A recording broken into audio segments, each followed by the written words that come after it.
เสียงสวัสดีทุกท่านครับเสียงแค้นดังจันเล่นจันมาอีกแล้วมือนี้นะก่อนครับทุกคนนะครับพาเขาวัดเขาว่ากันมือนี้พิกัดกับวัดดานสันติธรรม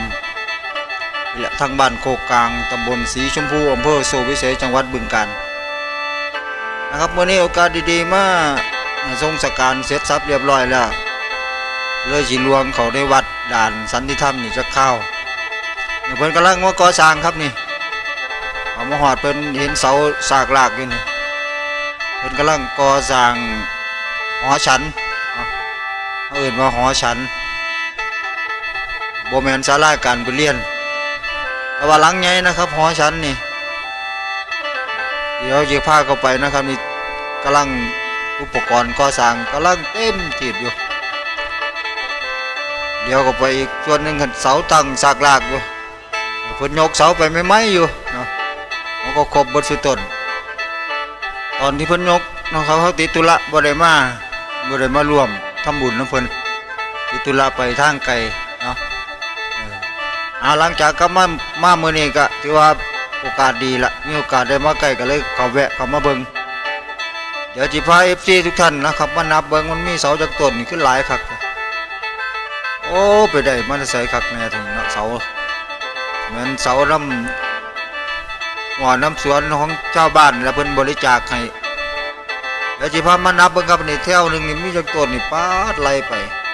1 2 3 4 5 6 7 8 9 10แถวละ10ต้นมีจักแถวเนาะบาดนี้เนาะโอ้เดี๋ยวเป็นไล่เบิ่งมันมีจักแถวทั้งหมดมันสิเป็นเสาจักต้นนี่ตัวเลี้ยงใส่ลายเนาะเสาแต่ละต้นก็บ่ธรรมดาโอ้ไล่เบิ่งคักแล้วเนาะเป็น10ต้นมี10แถวละ10ต้นหลังจากที่ไล่แถวละ10ต้นมาเบิ่งมีจักแถวบานนี่แถวที่1แล้วนี่แถวที่1โอ้มันเสาอย่างแน่เนาะมันคือหลายสีเสิบบานโอ้อันนี้แถวที่2นี่ก็หลากสีให้กันไว้ไม้หลายอย่างเนาะไม้บ่แม่นไม้อย่างเดียวกันต่อมานี่ก็แถวที่3แถวนี้ก็โอ้ไม้ก็หลากสีให้กันเพราะว่าโอ้ต้นงามดีเว้ยเนาะคัดดีๆถ้าสแลกลงไปนี่แถวนี้ก็แถวที่4สุดท้ายเนาะมี4แถวละ10ต้นเป็น40ต้นโอ้หอฉันรุ่นเสา40ต้นนี่บ่ธรรมดาแล้วนี่เนาะเวลามุงหลังคาเข้าไปแล้วทั้งใต้นี่ก็สิแปรเนืดเติดละบาดโอ้เย็นสบายในนี่แหละบังเอิญเนาะพระคุณเจ้าเพิ่นเข้าไปในบ้านเบิดเนาะถึงนิมนต์ไปในบ้านงานศพหลังจากที่เผาศพแล้วก็จะเข้าไปงานศพในบ้านอีกมีหลายศพเนาะมี2ศพพร้อมกันมื้อนี้เราก็เลยได้เข้ามาผู้เดียวไม้เห็นกองนี่ก็เป็นไม้ที่เพิ่นมั่างศาลาหลังเก่าลงเจ้าอาวาสนะพระครูสุวรรณธรรมประทีปบ้านเอิ้นพระอาจารย์นายนะพระอาจารย์นายเจ้าอาวาสที่นี่วัดดานสันติธรรมเอามาเห็นจังซี่แล้วก็อดบ่ได้ดอกพี่น้องFT ทุกท่านอดส่วนพี่ส่วนน้องส่วน FT ผู้มีใจศรัทธาอยากสร้างอยากทำบุญเนาะเชิญได้เด้อทุกคนเนาะทั้งพระครูเพิ่นนี่ก็คือสิบ่ปิดกั้นไผดอกหากว่ามีใจใส่ศรัทธาเหลื่อมใสในพุทธศาสนาแล้วอยากร่วมทำบุญอยากร่วมสร้างศาลานำกันก็เรียนเชิญได้เข้าไปเบิ่งในทางเพจวัดดานสันติธรรมก็ได้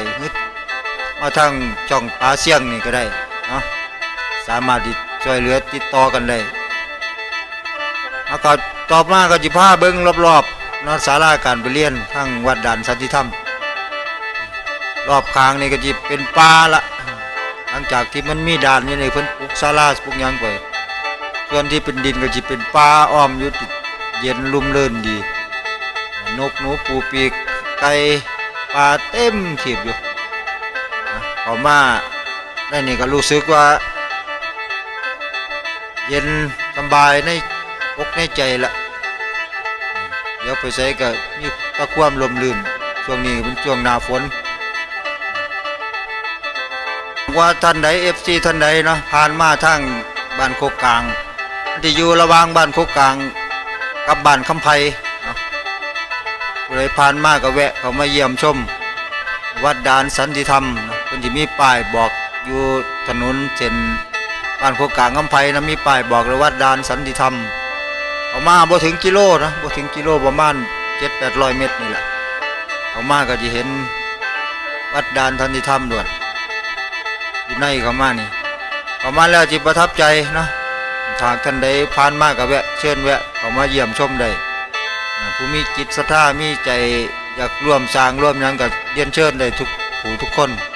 ผู้ละนิดละน้อยร่วมกันหลายๆคนก็จิสามารถสร้างศาลาหอฉันนี่ได้เสร็จสมบูรณ์ไปในที่สุดแล้วท้ายนี้ก็บ่มีหยังเนาะบ่มีหยังหลายที่ท้ายวิวบริเวณโดยรอบนี่ทุก FC ทุกท่านได้เบิ่งได้ชมกันในพื้นที่ของวัดด่านสันติธรรมนี่ถือว่าเป็นแหล่งท่องเที่ยวของชุมชนนี่เป็นส่วนหนึ่งเนาะเวลาฝนตกน้ำไหลๆนี่ก็จิเป็นตะเบิงเป็นตะมาเที่ยวพักผ่อนเล่นดีท้ายนี้ก็ฝากช่องเฮ้าบ้านป่าเสียงบ้านโน่นเนาะป่าเสียงบ้านโน่นแชนแนลทาง YouTube นี่แหละฝากกดไลค์กดแชร์กดติดตามมีสิ่งดีๆก็จิมาบอกมากล่าวกันคลิปนี้สวัสดีครับ